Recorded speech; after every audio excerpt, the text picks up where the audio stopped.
This is our last session. So that's being recorded. And I think Zoom, I think I'm just catching up with what Zoom is doing. You're not, it doesn't show your face, so it has that stuff built in, so no worries. But I am recording our last session just for record. If you just got admitted into the waiting room area, from the waiting room area, please post your final opening comment. And I'm happy to say, creative writing, the one that I'm teaching next semester, because it is virtual, it meets how our class is meeting right now. It's 4 people. It's got 4 whole human beings in it. So hopefully more people will register and not be turned off by the fact that they may not understand what virtual means when they're looking at the courses. So I'm sharing my, I think I'm sharing my screen. Maybe I'm not. I'm going to share my screen. Hopefully. So I'm hopefully sharing my screen now. So this is just this week. Luke, I finally figured out which class you're in and I responded to your email.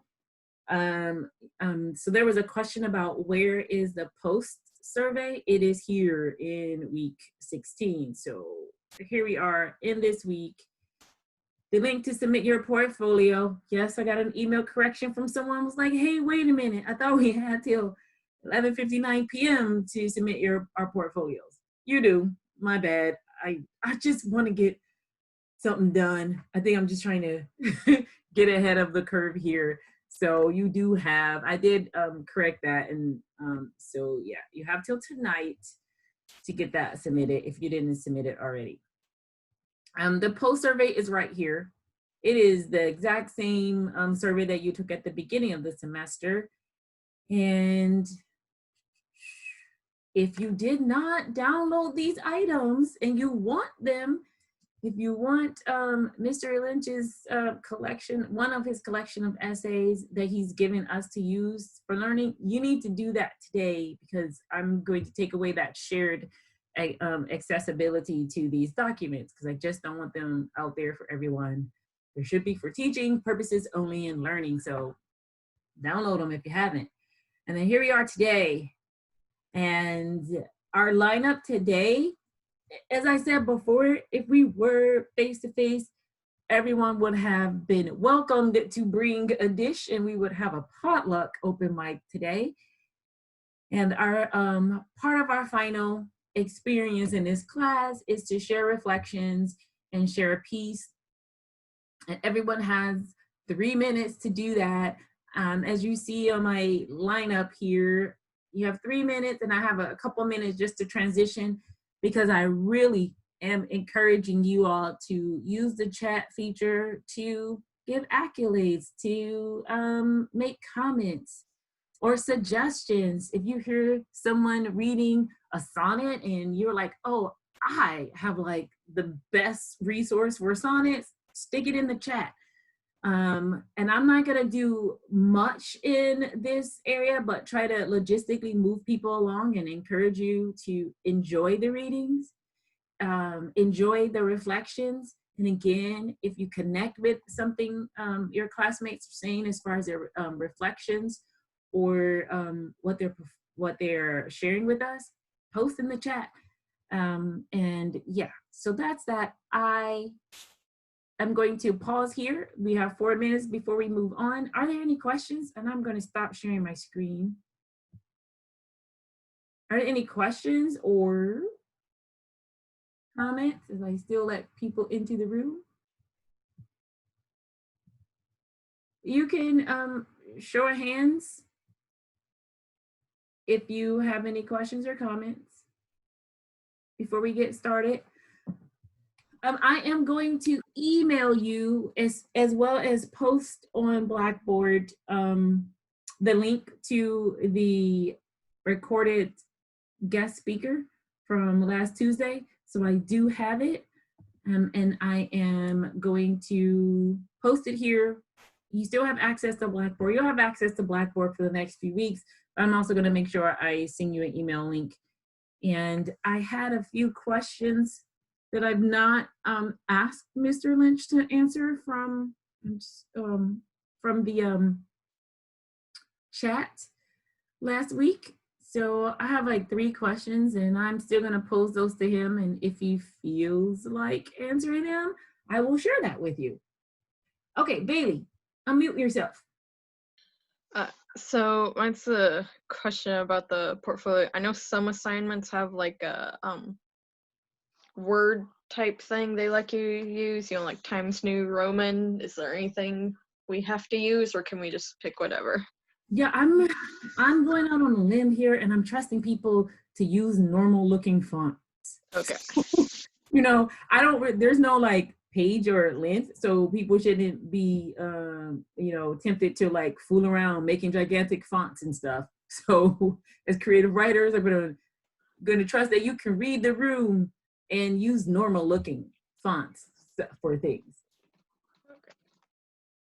And structures. So yeah. Any other questions or comments? Well, that was pretty much the only one I had. Okay. And I'm not sure if I said this out loud before. I don't know if I said this or not, but the point of having you do these other like sort of little additional pieces to your portfolio is to try to get you in a framework of, I mean, even though I know like books and stuff may seem to be disappearing in our technological world, but things like having a forward and an introduction to your pieces is still sort of in that publishing mind frame. So that's why I asked you to do that for this piece. And then you did have our textbook, and then also the 2 pieces from Mr. Lynch to look and see how, you know, a forward work or introduction works. But yeah, that is just, so you just don't submit like, here's my poem, here's my short story with nothing. And giving me more to work with as the instructor. This is your opportunity to communicate what you learned. So that's my last dig for why that it's set up that way. Okay, so I am 1 minute out, and let's see, Jesus, are you here? So that I don't, I guess, so that we are our best efficient use of time, I'm going to allow you to keep your access to mute and unmute yourself. If I see people unmuted, I'll just mute all so that when it's your time, you can go ahead and unmute yourself. You don't have to wait for me to do that. So it is 1:10, and did I see you? I don't. Oh yeah, you are here. So I tried to mix it up a little bit, not go alphabetical and just a little bit. So hey, Susa, that means you're up with reflections and what you want to share with us.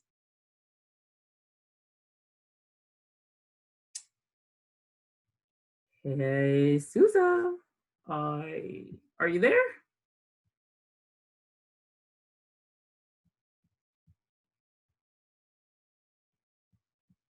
Are you typing me something in the chat? So I'm just gonna do this. It is 1:10. So is my next person up here?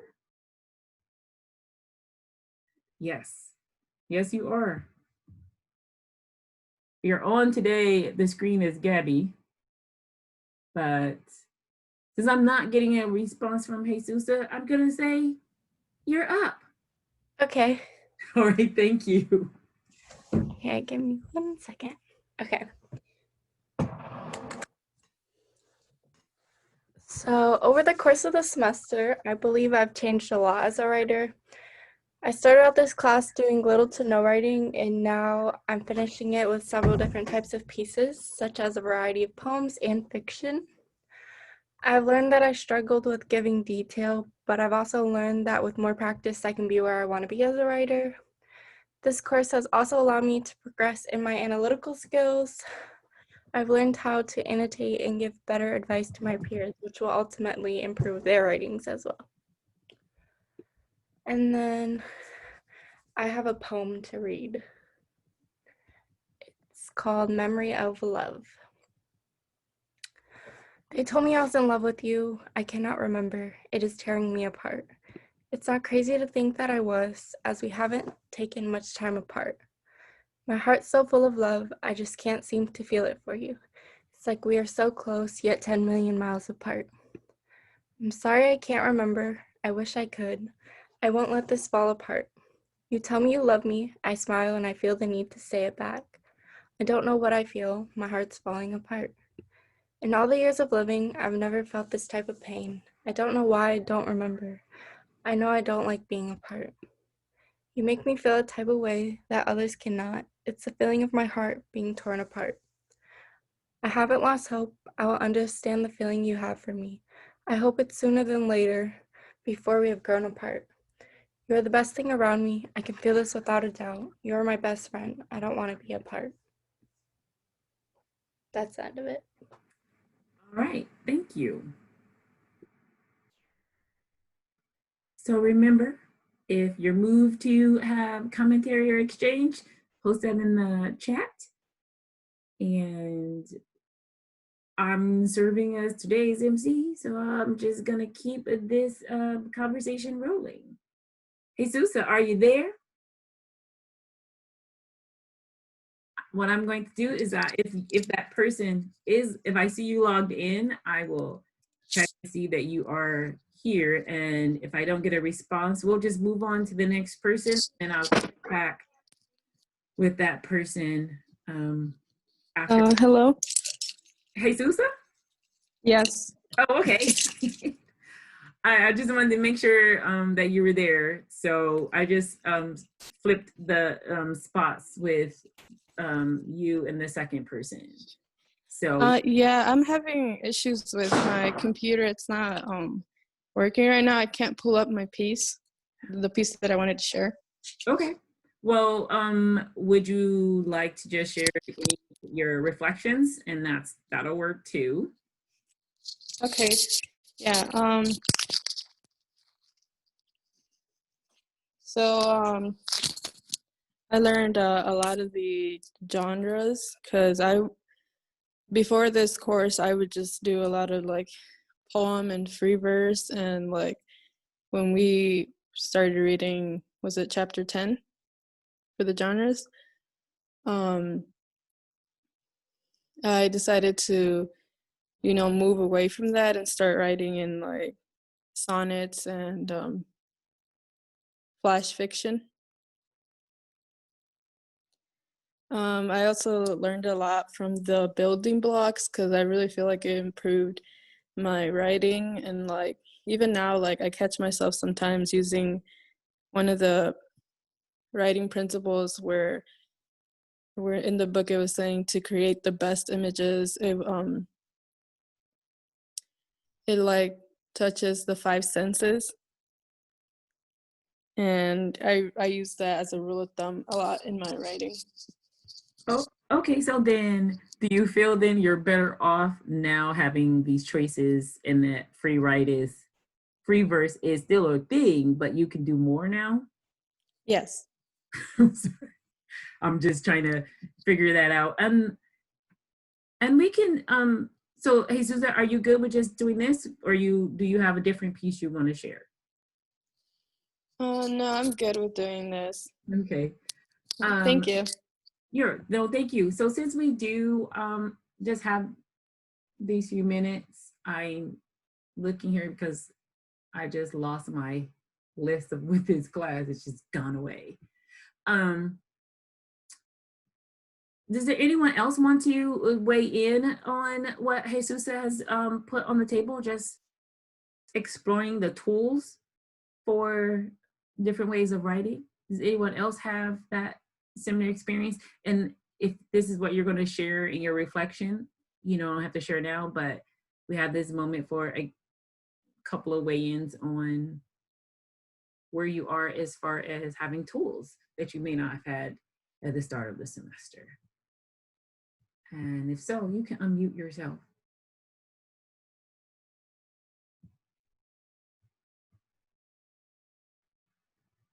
All right, I'm gonna take that pause as a nah, you're just gonna wait until it's your turn to talk. Okay, so next up, we are a few minutes early, that's fine. Is Alyssa? Is Alyssa on? Yes, you are. Yeah. Hello. Hi. So the last time I took a creative writing class was high school, one of the years. I don't know. It kind of all blurs together. But from time now and then like through summer, I was like, wow, I have not written, like during quarantine too, I was like, I have not written creatively in so long. And so then when I took this class, I decided to take this class so that I could hopefully repair that creative rut. And I did.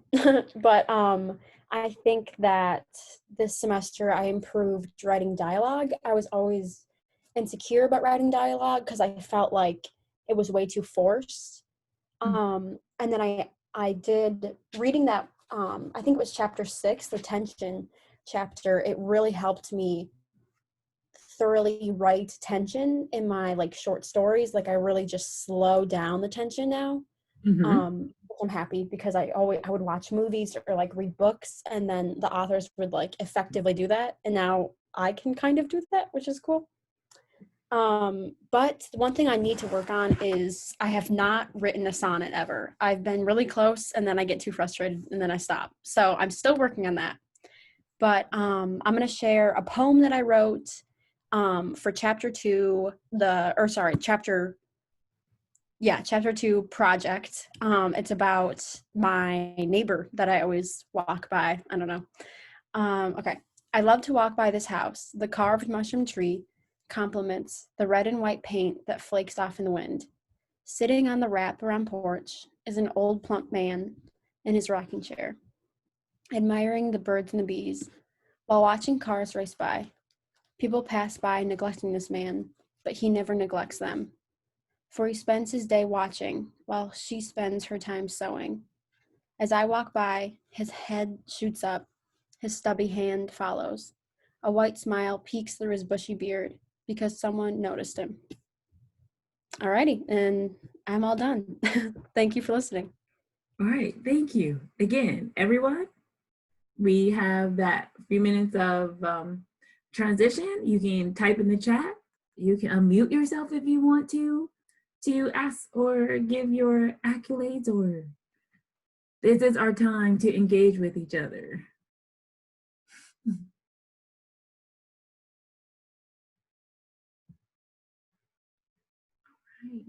Hi, this is Lydia, and I just want to say I 100% agree with the sonnet comment. I took a poetry class my senior year last year, and I had to write so many, and I just hated all of them.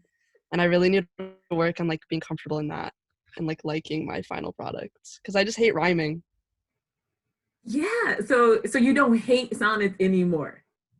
I'm getting better. I definitely like can appreciate and respect them and admire them. It's like more of me liking my own sonnets. Well, that's good. Less hate is always like the direction we should be moving. That's an improvement.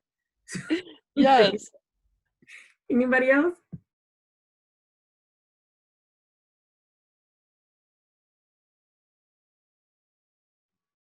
Okay, that was a long enough pause to say nope, not at this point.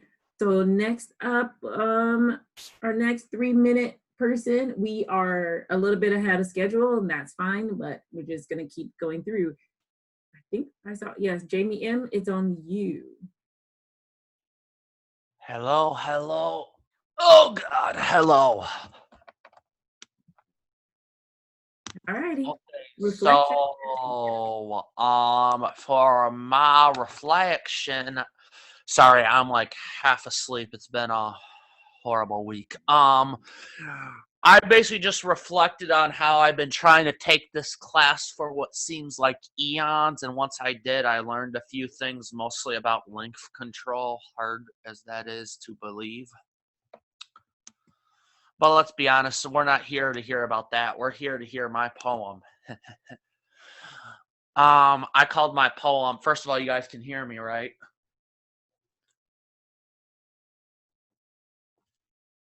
Can you guys hear me? Yeah, we can hear you. Okay.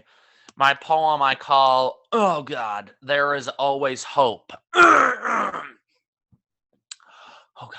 There is always hope, even in the darkest of days. You must never hang from that rope. Do not allow yourself to be dragged down by any dope, to sink into that murky black bay. There is always hope. Do not let yourself slide down that slope to the point you must fall and pray. You must never hang from that rope. You must never reply to life's challenges with a nope. You must slap life in the face, ready to slay. There is always hope. There is always a way to cope. This shall not last forever. This gray is not here to stay. You must never hang from that rope. Don't lie there and mope. This need not be your last day. There is always hope.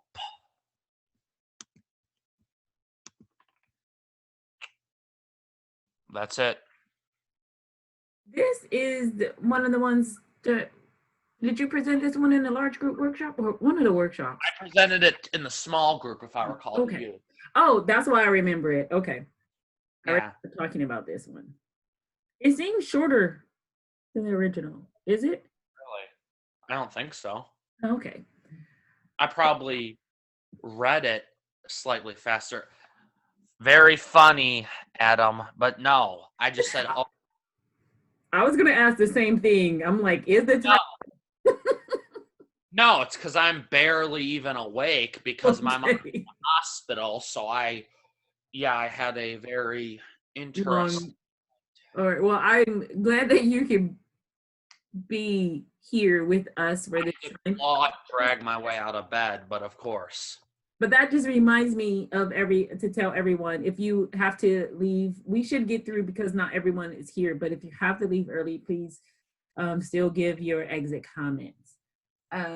Next up to the virtual open mic, I'm glad you came and made it in today, is Zane. Hello. Hi. So we have 1 minute of like how I grew as a writer. That's just my suggestion. You have 3 minutes. You can say, hi, here's my 3-minute piece. I mean, it's up to you. Yeah, no, that's cool. I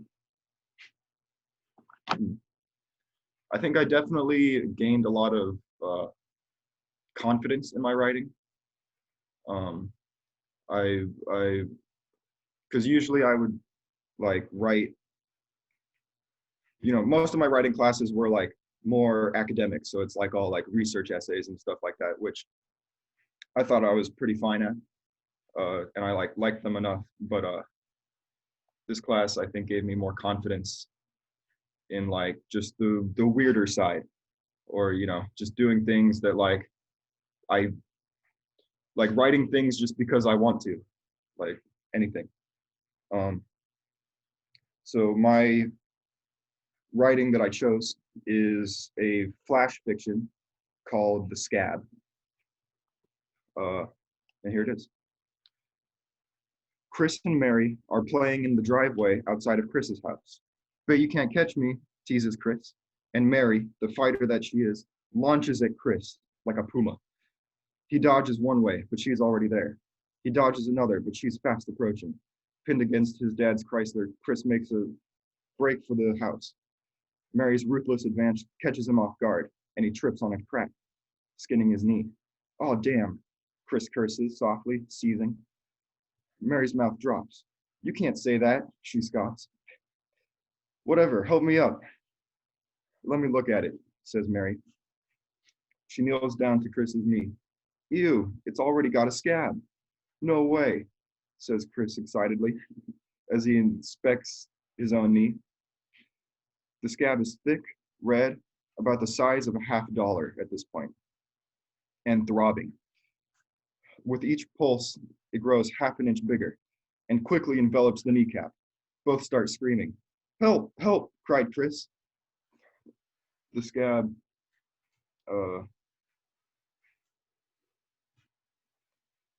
growing outwards away from his body. Mary stammers and shakes. I'll go get an adult. She runs inside, leaving Chris in the yard, unable to move. He cries as the mask grows outwards into a shape the size of a basketball. The tears stop as his body becomes entirely dehydrated. He shrivels in the fetal position, now similar to the size of the outward growing scab. Oh. It turns out I actually didn't finish this story.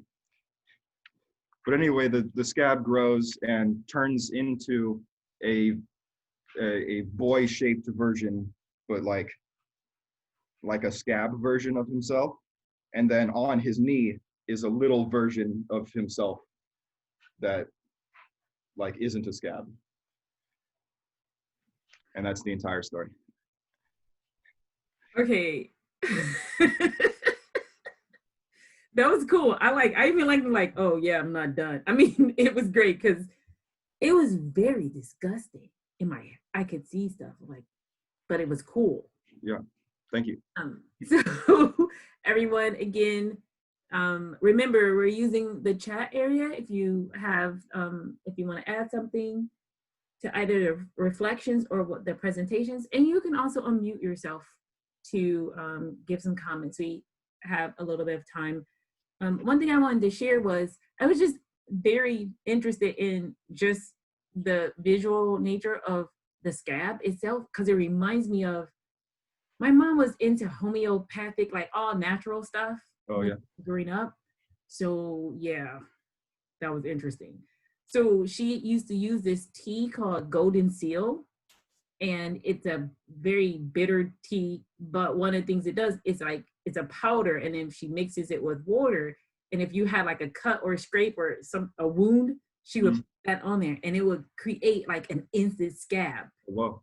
And I remember, like, from your story, that helps me think like that very super, like being fascinated by watching the process. Like, this is freaking amazing. And that just reminded me that, like, I literally remember like watching scabs form, and it was awesome. Yeah. But I think a lot of young people, kids, like even just pick at scabs just to see what it does. I mean, yeah, like that. Like, it's interesting and gross, and it's like, yeah. But the idea that it can like grow and then become a scabby version of you, there's a lot of stuff in there to consider in that type of approach to the story. There's a lot of psychological stuff to consider. So, yeah. Thank you. Thank you.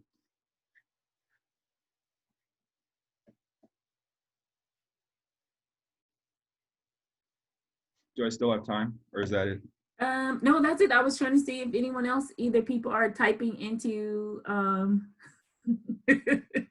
people are typing into the chat, and then we also can unmute. But it looks like we are at Adam's time now. Adam, it's on you. Oh no. All right. Well, hello everybody. I hope you're all doing well. So I took what was written a little literally, and I typed out quite a bit. So it says, who have I changed as a writer? That's a darn good question. I suppose myself and whoever reads my stuff. How have I changed as a writer? I've started thinking about that more after this class, and how it's not necessarily what I'm writing, but who I'm writing it for. It's how my pieces are formed and who might interpret what I've written. I didn't before really consider how much it would ever be read. I just kind of wrote for myself, and I'm still writing for myself, but now I'm writing with the focus of somebody might actually read this someday. So maybe I should at least put some effort into it. How have I improved? Or correction, have I improved? Sure. How have I improved? There's a lot of things that I used to take for granted, especially the physical form of everything. That's my little co-writer over there.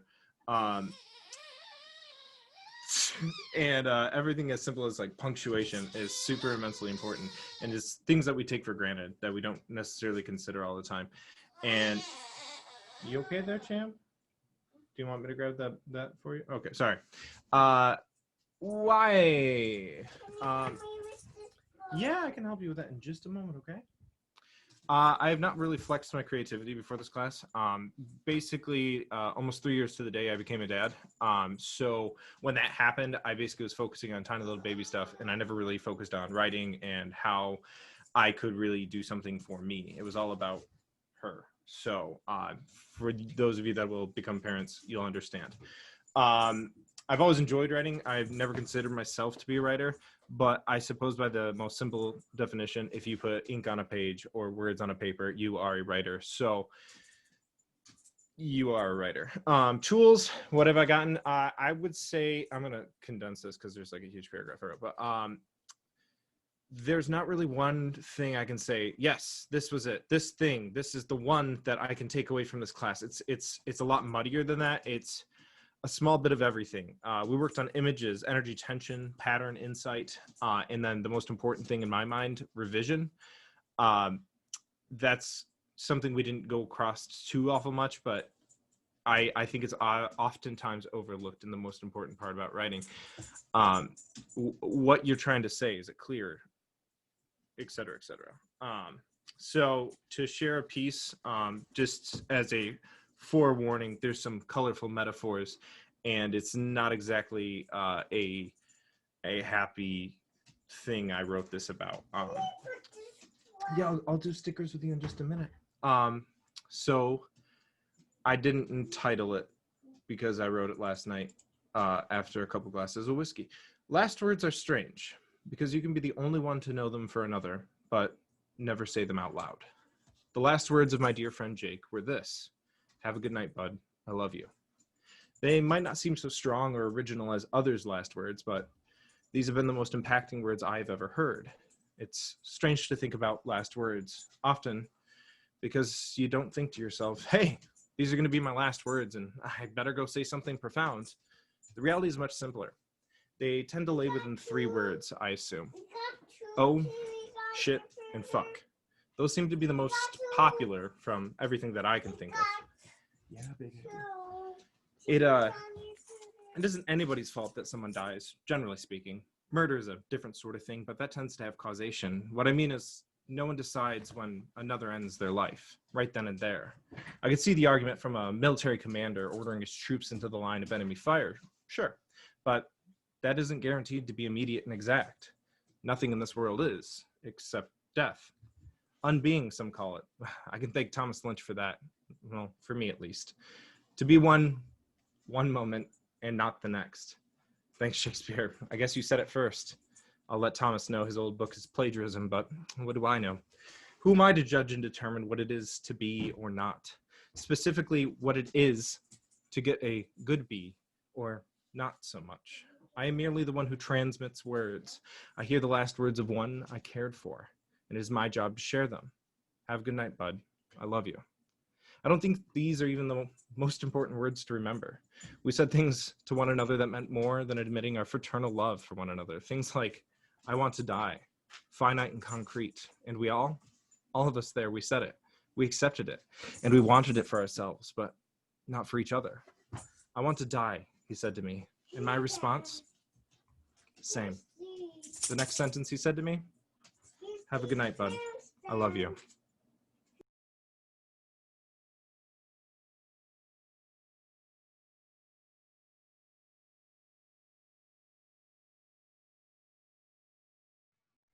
Thank you. Even without the Thomas Lynch reference, I was like, hey, you should probably share that with him. It sounds interesting. I'm trying to think. Oh, like the previous piece, some other piece that we heard, like just to zero in on like what I am on the spot right now calling like just the everyday, like normal or mundane things you may not normally pay attention to. That's why I think what's so great about those of you who decide to write, that you can take those, what's the most important words you've spoken and make something out of it and make a reader. I appreciate what you said, Adam, about now, thinking about the people who receive your writing, the audience and readers, but make people pay attention to things that they might not have before, right? So I appreciate it. Thanks. Anybody else here or in the chat? Feel free to tell me anything. I can take it. I'm a big boy.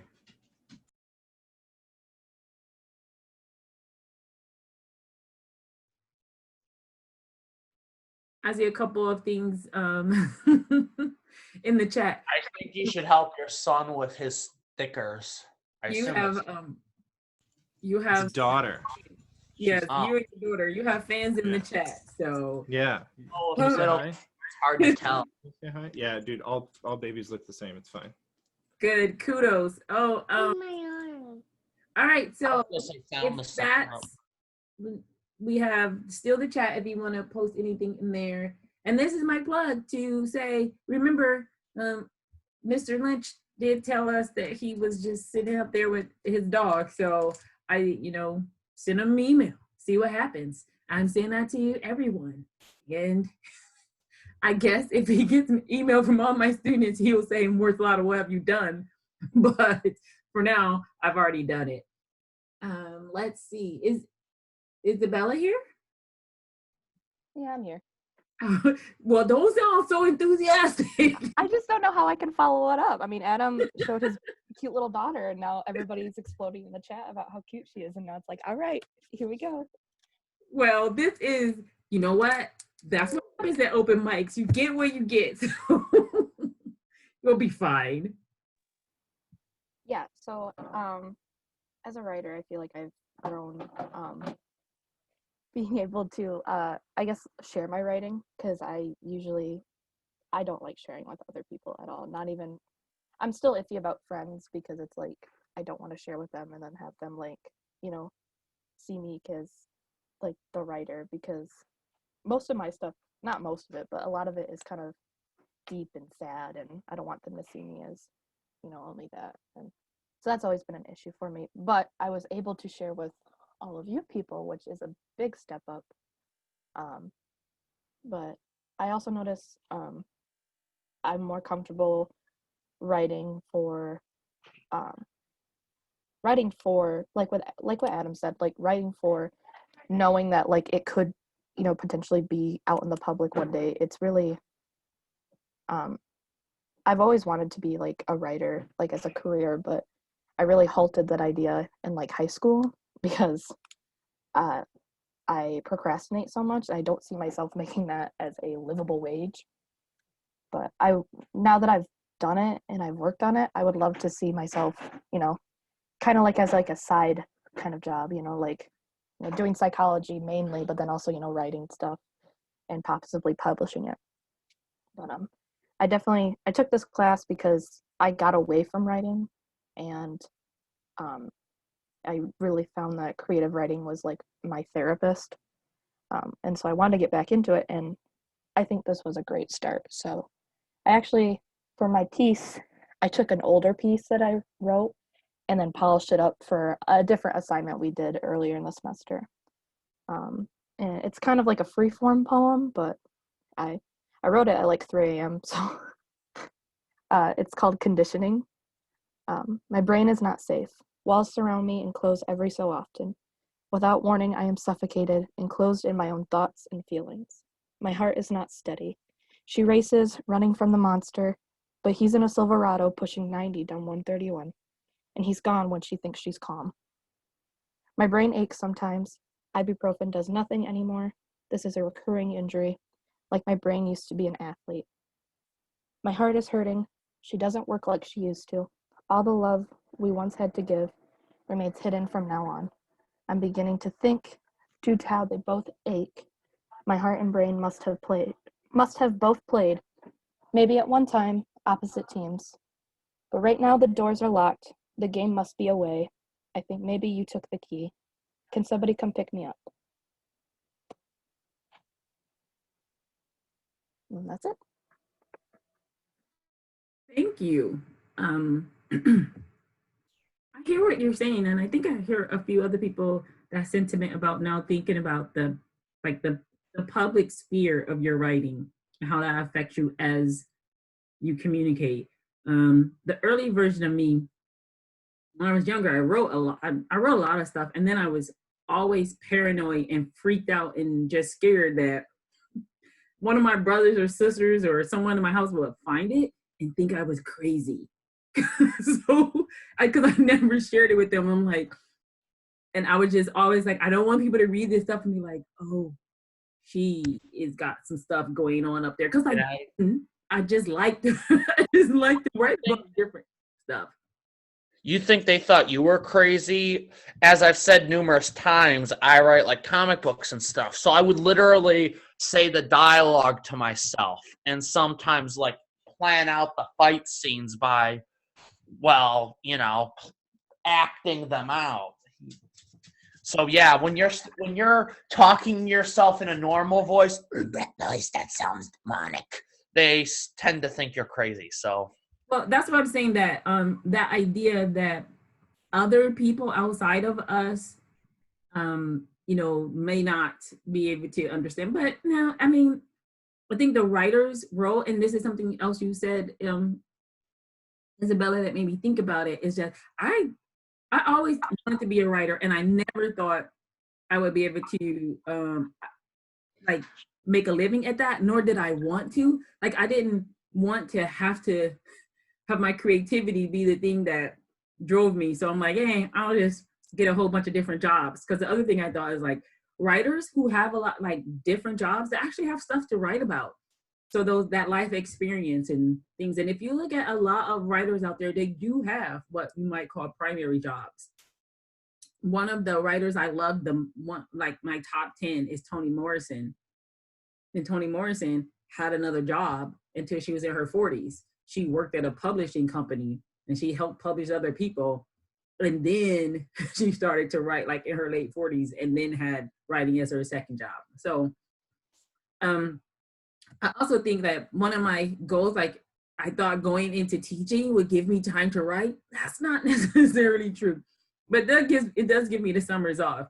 And I had this thought that like I would take my summers and do all these other kind of jobs just to like stack up my life experience. Like, how can I write about a waitress if I've never waited tables, So you made me think about some of those things. And then you had a line that I'm probably misquoting, but I'm going to put it in the chat. So if you could correct me, I'd be great. What I call a golden line. It's just a line that sticks out. And you said something there like your brain used to be, my brain used to be an athlete. I thought that was awesome. Like, I thought about that and I got lost in your story, in your poem, because I was still thinking about like that. I really like that line. So I know I said a lot about that. I'm sorry, but we still are at time. So Isabel, if you can give me that correct golden line. Yeah. It's like the beginning of one of the stanzas. Hold on. Well, if you could type it in the chat, I love that. Oh, okay. Line. Thank you. Yeah, I can do that. Macy, why are you telling us to keep going? Are you not ready? I just see your chat says no, keep going. Oh, all right. it's been an honor. We are going to, Macy has to do something with her dog. So we're going to go to the next person and then come back. Jamie K, are you in the house? Yes. All right, so you all make me chuckle because I'm like, is this a contest to see who can sound the least enthusiastic? Because each person wins. Like, you do better than the last person. I'm like, yeah. I've been sitting here trying to figure out what to say. Well, I didn't spring this on you all, but it's okay. Whatever you say will be, we will take. Right, I don't have a piece because I didn't want to make one. So. Completely up to you. So you will go and see if Macy's ready, if her dog is calmed down, and we can start again. No, I can just ramble on about my thoughts. Going into this class, I was kind of scared because I don't like showing people my stuff, and I don't like criticism in the way where, like, in high school, people just give you criticism for a grade and they don't really care. And I was kind of scared of that it's not going to be like genuine. But the small groups and big groups, mainly the small groups, like it really helped me like understand that not everyone is against me and people like genuinely care. Don't come yelling at me. So yeah, also I didn't realize how many types of poetry there are. Like chapter 10, the forms, I didn't know so many things exist. And yeah, I might take creative writing too. It seems fun. So that's And there are more. Those are just like the ones that were in chapter 10. So yeah. And this just reminds me to remind everyone that like free verse is great, but it still has specific strategies and tools. And so that is, those of you who are still free verse spirited, remember that things like tension and dialogue and imagery, all that stuff, those are real strategies and tools. And the free verse just means I'm not following, say, a predetermined format like a sonnet or a haiku. I'm not following that, but you are still using poetic strategies and tools. So that still brings us back into, yeah, we probably should know some stuff if we're gonna write creatively. as well as I'm gonna be honest, I didn't really expect to like use the book after class, but like sometimes I'm sitting here and I'm just going through like, wow, there's like so much stuff. Like there's more than just the writing projects. There's just so much cool stuff in here, and I'm definitely going to go back and look at it. So it's been fun. That's good. That's always good to know. Yeah, because I push a lot into that book, but there's still more to use. And for those of you who are taking creative writing too, we're still going to use the book, not in the same way. So you still have the text if you take the next creative writing course. All right, so Macy, it's you're up next. Hello. Okay, so I don't really have anything to really share because everything that I write is like super long. So I just kind of wrote like a long reflection. So I had a lot of fun in this class. I think there's many things that I can take away from this that will make me a better writer. I know at first I really struggled with revision, which I think mainly had to do with the fact that I almost never share my writing with other people. But when I was forced to share my poem and fiction piece, I realized how many little mistakes that I made. When I write, I usually go for something big. Like right now, I'm writing a collection of pieces for a series of 10 books that I've been writing. I wrote the first one back in middle school, and I've never gone back to look over it and change it, which I think is kind of a drawback for me as a writer, because I get easily overwhelmed with the fact that I have to go back and fix everything that I just wrote, which in my case is an entire book. But I think the first step for me was getting over the barrier of the first draft.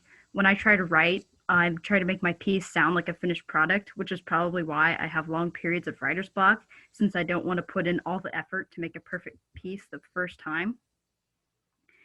And I've been told that first drafts aren't supposed to be perfect. The only job for a first draft is for it to exist. It shouldn't matter how good it is the first try, because that's what second and third drafts are for. When I first shared my fiction piece, I was told the way that I read it sounded much different from the way that it was that it was written, which is probably not surprising because I rely too much on autocorrect instead of actively looking for grammar issues, and the fact that I can't read out loud, as you can tell right now. Another problem I have is sharing my writing with others. I might try to redo a chapter from something that I wrote, but we'll see if I have enough time. I have countless journals that are filled to the brim with idea after idea, and I never thought to share any of them until recently. I put some stuff that I wrote out on the internet, not advertising it or anything, just looking to get my foot in the door. And you can imagine my surprise when I got a comment on something saying that they wanted me to finish something that I hadn't finished. And honestly, I'm still surprised, but I can't help but feel proud of myself for finally overcoming these barriers that have stopped me from writing so long. And I've told myself that I was born to write. I'm by no means perfect or out of the ordinary, It's just that when I write, I can feel something. I'm not really sure how to describe it. It's more just like I know what I'm meant to do, and I know that I have a purpose in life, which is writing.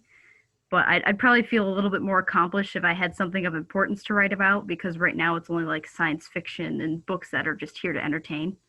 But overall, I've always known that I love to write, and I know that I won't feel accomplished until I have what every writer dreams of, that physical copy and that physical proof that I've made something. And that's it. Oh, thank you. Again, peers in the class, you can unmute, engage. You can type in the chat.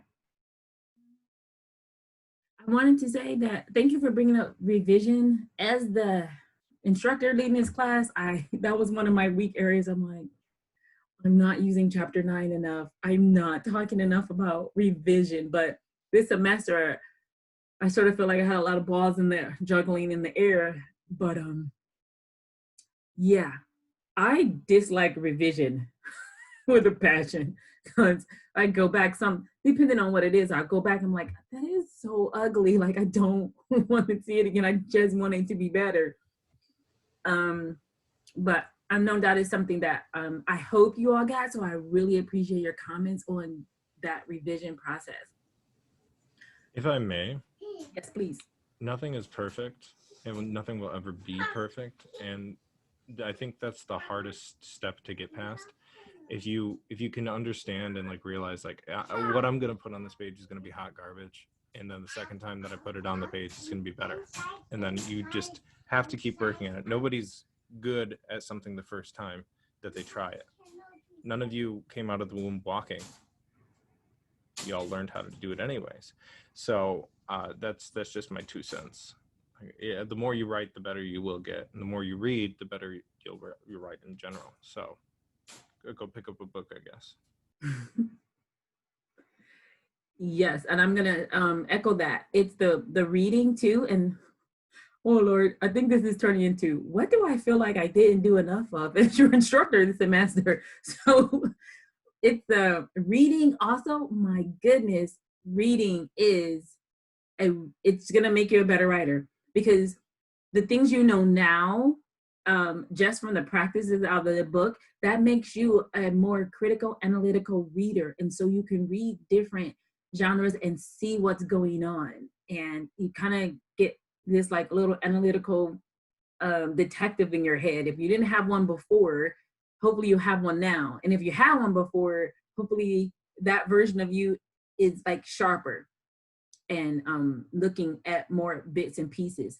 So I also think about this like layering, right? So you want to put in your writing, you can't put everything you need at once. You want to go back and either, dress it up and take parts out and move pieces around. And it's awesome. And this is another reason why I am horrible at deadlines, because I'm like, oh, I just want to keep working on this piece. You see where it's going. Something that you said that I just wanted to point out is to keep in mind is that when you say you want to have something important to write about, and if right now you're mostly writing in, I think you said, did you say science fiction? I forgot. But yes, it was science fiction. Okay. Science fiction is where we get a lot of reflections of our realities. I'm going to call everyone's attention to the Twilight Zone. So if you've not seen the original version of the Twilight Zone, like the black and white versions, that is, I think, our modern times really great example of creative writing, even though it was, made for TV. But the director, the person behind the Twilight Zone, every episode of the Twilight Zone is a direct reflection of what was going on, or topics that were taboo, didn't want to talk about in our country. And he had to create the Twilight Zone because he was banned, censored when he tried to talk about real social issues. But when he put it in the scientific world, not a problem. So you're not so far away from things that are important. I hope that helps.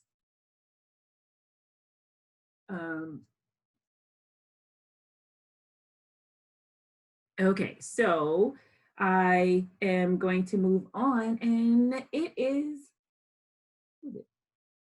Where am I? I lost my place. Oh, I switched people. Jamie K. Nope. Luke. Yes. So it's actually interesting that you brought a few of those points up because that's what I was going to discuss in my reflection. So this class, I think most has helped me with reading. I think it's helped me to read fiction more so because I don't love reading fiction. Probably 9 out of the 10 books I read are not fiction or are nonfiction. So this class helped me to kind of build up the stamina to read long works of creative writing. I would also say that it also gave me sort of the courage to tackle poetry, both writing it and reading it, because I'm not one that's going to sit down and write a poem for my pleasure. So having assignments, like needing to write poetry to turn in homework, actually really helped. And that's actually what I'll be sharing today. This is the Fall Leaves Fall poem that I read in class. However, after I discussed it with Professor, we came to realize that it doesn't actually fit the format of a pantoum, so I had to revise and make it fit. So I'll read the revised version, which is an accurate pantoum. Fall leaves fall, to the ground they cover a cold hard rock, upon which the world lays its burdens, and on which the fall leaves drop. To the ground they cover a cold hard rock, indeed the rock is a hard cold world, and on which the fall leaves drop, before once again they're lifted high and furled. Indeed the rock is a hard cold world, giving birth to the leaves of the fall. Before once again they're lifted high and furled, we choose to collect and burn them all. And that is the revised version. Thanks for listening, and I hope everyone has a good break. All right. Thank you, Luke. And thanks for, redoing that. I had the experience in the reverse. I volunteered to write a wedding poem, which I should have never done. And it was like just horrible experience that I forced on myself. And I was gonna do a pantoum, and I did everything in my power to try to make it such. And it was good, like it fit the form. And then it ended up being, actually to make it better, I had to burst out of the pantoum. And so the title of the piece was like almost a pantoum about love. So it goes both ways. But that's why I like about learning more about the formats and things. And actually it helped make more meaning of the piece to be almost a pantoum than when it was actually a pantoum. So, all right, next up we have Evan. Hi. Hello. Okay, so I was gonna say I don't think I've changed that much as a writer. It was interesting to do all these different forms,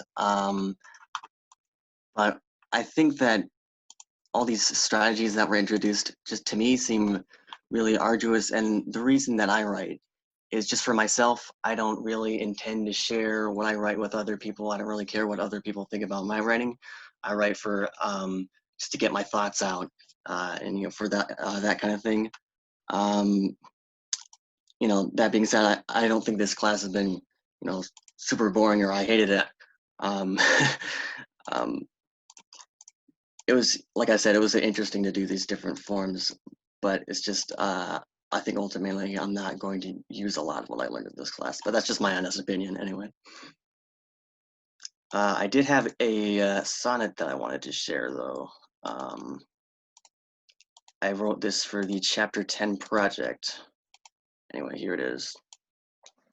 In my mind's eye, visions of hell were rife, as notions of heaven tormented me. Premonitions of death caused me to be gripped in fear of the timer on my life. A picture of punitive torture was revealing to me a new state of mind, where panic and breathlessness would combine to form unease which God took the form of. The gospel of eternity inspired in me a new skeptical point of view, for to never die of earth we would rue. Perhaps ancient men had hoped to conspire to hamper our will, entrapping our thoughts, controlling the source of solace we sought. I should say that poem was about death anxiety. and its connection to me falling away from religion. Wait, does that piece have a title? No, I never gave it a title. Okay. No, yeah, I hear your comments. And what the class is, what for your purpose as a writer. So, but it's one source that did come to mind. It's a collection called This I Believe. It's online. And it's people writing essays. Now they are for other people, but they're writing for themselves about their different things basically that they believe. I think and it would be more for in a realm of creative nonfiction, like memoir and things like that. But your comments made me think about it. And also, I think everyone might want to look at some nonfiction, creative nonfiction. It's not a point we looked at a lot in this course. All right. So remember, if you have to go, I understand. We're almost through. It is Bailey. Yay! Thank you. Executioner's block, here I come. I mean, what? So my thing was, no matter how much I write or what I write, like I always feel like I have imposter syndrome. Like I'm pretending, like I'm playing at being a writer. I'm actually not. Like no matter how much I create, and I keep having to drill into my head, like even if you write just one line, you're still a writer. Like it doesn't mean you're messing around. I had a whole speech and everything, and now I can't remember it, so I'm just gonna go find my poem. This is something I think I wrote. It was one of my first few pieces, and it's simple, but it's one of my favorites because it's small. I mourn the shade that I become. When death she beckons, I turn and run. Though clouds and storms consume my mind, I will not let go, I will survive. And that's it.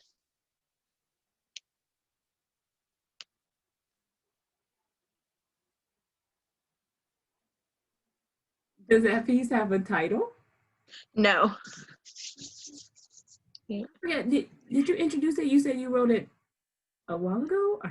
It was one of the first submissions, I think, submission 2.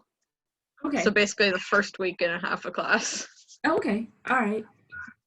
Thank you so much for sharing. For everyone, I did put in that link to This I Believe as a example of like memoir, creative nonfiction. And I put that in the chat area. All right, so I remembered the rest of my speech. Yes, I was gonna ask. Did you? So Okay. I figured that I like primarily doing poetry. I also write stories, but I like poems most of the time, and I found more poem types that like I like writing in or feel comfortable in. Like I found like the sonnet. I was never really interested in them before, but once I actually looked at how they form and the writing, like I like the structure of it, like how it goes. Like it's not too long, it's not too short, and I also figure out for me structure works best. So even if I hate deadlines, like it pushes me to get things done, and I still have freedom within the guidelines. I can create what I want, but I still have that that push I need to get it done. Like, so what works for me is I can do what I want, but as long as I have somebody, standing behind me being like, you need to get this done, or you need to do this, like it helps. Like it's a mix of the two. You have the freedom and you have the responsibility.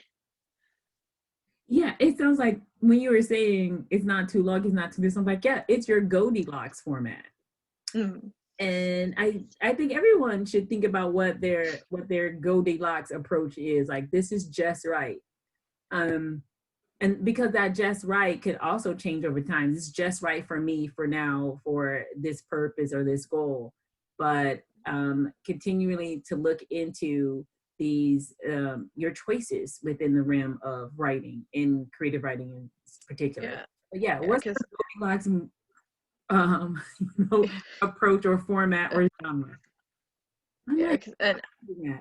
and I also have a hard time like writing things if I think nobody's gonna read it or give a review or feedback. I'm like, there's no point because nobody's gonna read it. But if even one person reads it, or if I go back and read it, that's still enough. Like I don't have to have, you know, a whole panel to review it. As long as somebody sees it, you know, it's worth it.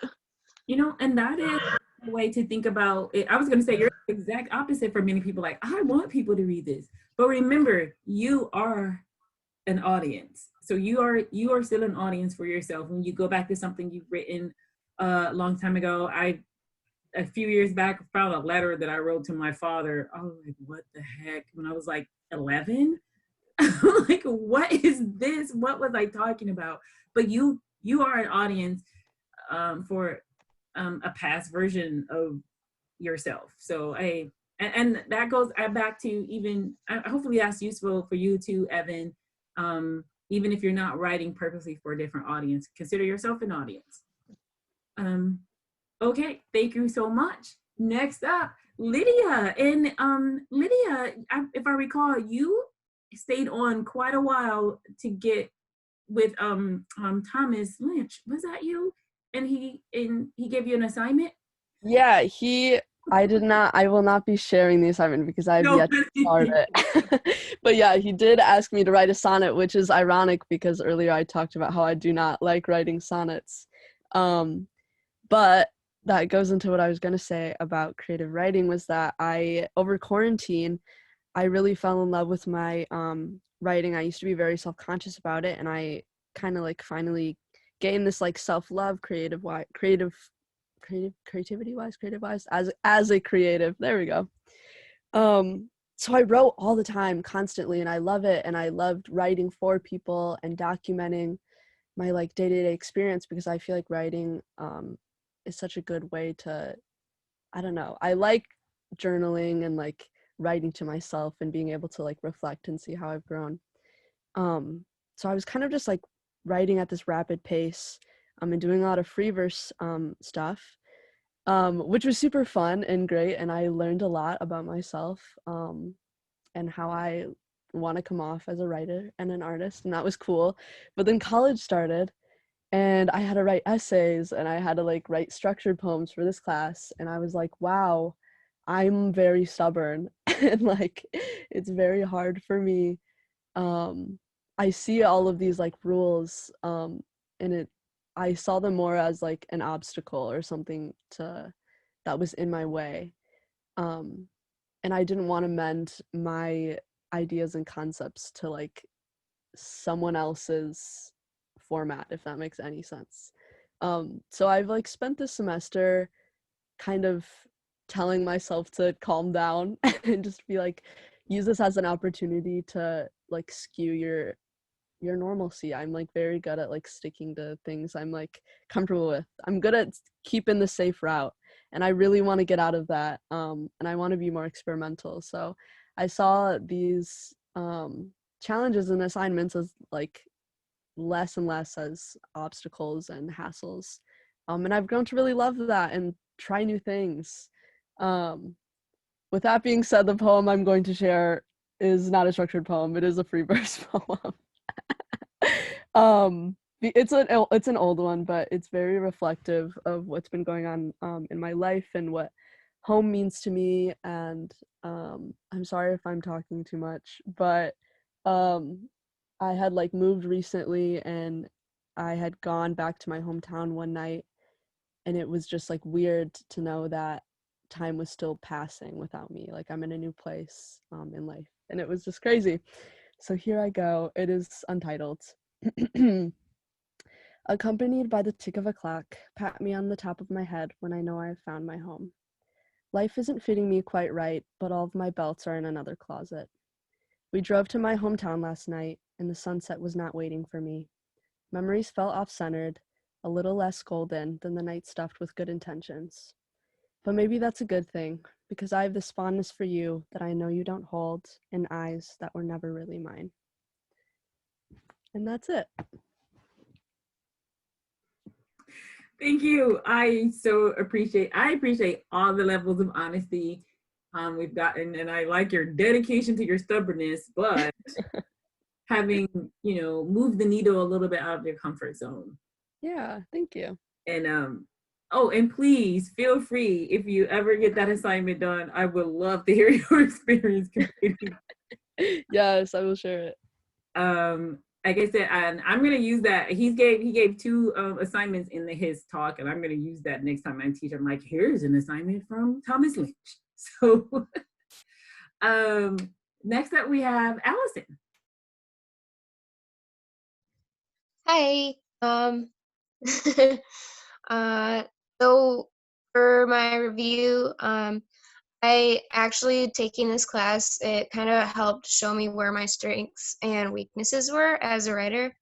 And like realize like I had weaknesses I didn't know I had, like sagging middle that they were talking about in the chapters. For energy especially, I just struggle with keeping up energy because I kind of get lost in my piece and just kind of ramble. And then I really learned that I liked flash fiction and anaphoras, so I don't know, I'm just fond of them. They're short, they're quick, it's easy for me to like hold on to something throughout that piece. And then I also feel a little bit more confident in poem writing, which I'm happy about. And then also, since I want to be an editor, I think chapter 9 and the opportunity to revise other people's works really gives me insight and practice for what I want to do in my future. So I was really excited for like the big group and small group revision stuff. So that being said, I also really suck at revising my own pieces. It's just seeing the same words that come from my own head. It's just tough for me. And then I have a poem. It's not an anaphora. It's just a list poem. I couldn't really come up with anything at the time. And the title is A List of What's in My Notes app. And here it goes. Unconventional and unrealistic ideas. Movies and TV shows yet to be watched. Some of my favorite characters' names for what I don't remember. Apologies and confessions. My food and coffee orders because I need a script or else I'll mess up. Books I thought were funny. An old friend's address. TikTok ideas that will never be made. Old, dusty poems. Various passwords and recipes. New job information. Questions for my advisor on transferring. Writing prompts, impulsive thoughts that I had that made me laugh, and a finger drawing of Baby Yoda. And that's it. Thank you so much. I have to tell you, Baby Yoda, I've not seen that show. I've only seen Baby Yoda on Saturday Night Live, and he looks creepy. But that was cool. What was the title of that piece? A list of what's in my notes app literally just explains. And yes, Jacob, I have seen season 2 of Mandalorian. It's awesome so far. So. All right. Well, we're almost there, and we're not quite at the end of class. So please hang in there, and I don't pop off. Have as much of a class left for these last few people as possible for our last class meeting. All right, thank you so much. Up next is Jacob. Oh, that would be me. All right. Okay, so as I was like coming up with this class, in the process up to this class, to me like signing up for it, I was kind of in the middle of trying to like broaden like my hobbies and such. So I started trying to read more, and I came across a YouTube video about one of my favorite authors, Brandon Sanderson, and it's literally just a creative writing course. and I started looking into it, and I started watching a little bit of it, and I enjoyed it. And I realized, well, if I'm going to be doing this, I might as well be getting credit for it. So I signed up for the creative writing class. And I kind of came in kind of pretty inexperienced. I didn't really know what I was doing. I haven't really written much before, but as I was like doing this class, I realized I've been kind of forced to read more often. I've been kind of forced to write more often, which has been very helpful. I'm going to segue that into my what I'm going to read, which is it's the Dreamer poem I did previously, but I feel like I've kind of ironed out a lot of the kinks in it, so I feel like it's a little bit better. And I'm a little bit more proud of it. So here it is. I am an exceptionally talented dreamer. I love to live in my dreams. Dreams of lived in mansions of thrones, of swimming in oceans of gold. Dreams of talent. To play the instruments I cannot play. To sing the songs I can no longer sing. Dreams of skill, of complex calculations and dexterous procedures. In my dreams, I'm quite an exceptional person, quite a capable person. My mind envisions a man like no other, and in my dreams, that man is made manifest. In my dreams, I am a hero, undefeated in every way, but I do not always lay my head down to dream. In my dreams, I'm undefeated in every way, except one. I believe everyone lives in two places at once, where they are, to poison the world in whichever way, and where their head is, where their mind is. It just so happens that those two often overlap, but not always.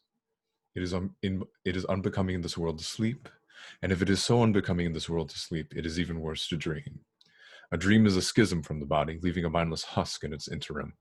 Thus, in this world, it is an awful thing to dream. But perhaps that is the point. For what is a dream but a reflection of reality? And what is reality for, really, but to be seen, perceived, and then dreamed? And that's it.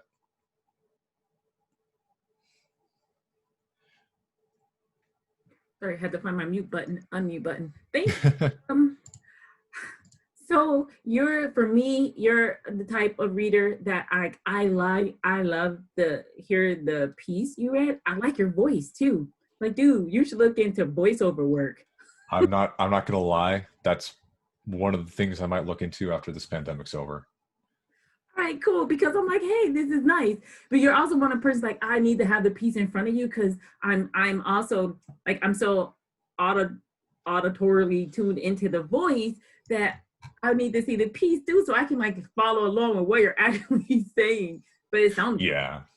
I have two other people I know, like, your voice is awesome. You should do voiceover work or read books for Audible. I don't know.